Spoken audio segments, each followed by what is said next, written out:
ବନ୍ଧୁଗଣ, ସାଧାରଣତଃ ଆମ ପାଖରେ ଥିବା ଜୁଆଣୀର ଫାଇଦା ଜାଣିଲେ ଏହାକୁ ବ୍ୟବହାର କରିବା ପାଇଁ ଆପଣ ନିଶ୍ଚୟ ଆଗ୍ରହୀ ହେବେ। ଜୁଆଣୀର ପତ୍ରର ରସ ଏବଂ ମଞ୍ଜି ଆମ୍ଭମାନଙ୍କର ଅତି ଆବଶ୍ୟକ। ବେଳେବେଳେ ଅନେକ ସମୟରେ ଆମର ଖାଦ୍ୟ ହଜମ ହୋଇନଥାଏ। ଏଥିପାଇଁ ଏହା ରାମବାଣ ସଦୃଶ।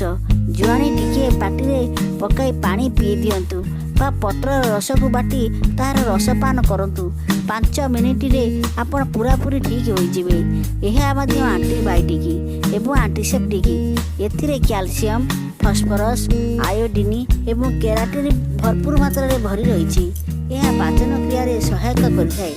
ସର୍ଦ୍ଦି, କାଶ, ଥଣ୍ଡା ଏସବୁରୁ ରକ୍ଷା ପାଇବା ପାଇଁ ଏହାର ରସ ପାନ କଲେ ନିହାତି ରୂପେ ଆପଣ ଖୁବ୍ କମ୍ ସମୟରେ ଭଲ ହୋଇଯିବେ। ଗ୍ୟାସ୍ ଏବଂ ଏସିଡ଼ିଟି ପାଇଁ ଏହା ଅତ୍ୟନ୍ତ ଆବଶ୍ୟକ। ମାଇଗ୍ରେନ୍ ଏବଂ ଅଧା କପଳି ପାଇଁ ଏହା ମଧ୍ୟ ଉପଶମ ଦେଇଥାଏ। ଏହା ଆଣ୍ଟିବାୟୋଟିକ୍ ହୋଇଥିବାରୁ ଡାଇରିଆ ଝାଡ଼ା ମଧ୍ୟ ଭଲ କରିଥାଏ।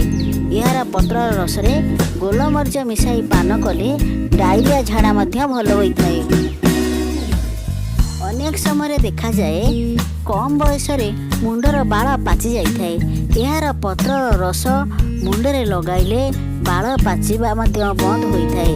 ଏଥିରେ ଆଣ୍ଟିବାୟୋଟିକ୍ ଏବଂ ଆଣ୍ଟିସେପ୍ଟିକ୍ ଗୁଣ ଥିବାରୁ ଏହି ପତ୍ରର ରସ ଆଣ୍ଠୁଗଣ୍ଠିରେ ଲଗାଇଲେ ଏହା ଦରଜ ଏବଂ ଫୁଲା କମେଇଥାଏ।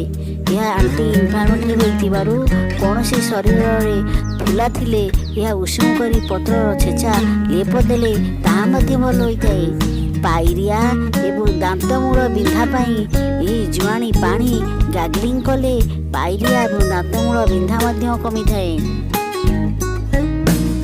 ଭିଡ଼ିଓଟି ଭଲ ଲାଗିଲେ ଲାଇକ୍, ସେୟାର, ସବସ୍କ୍ରାଇବ୍ କରିବାକୁ ଭୁଲିବେ ନାହିଁ।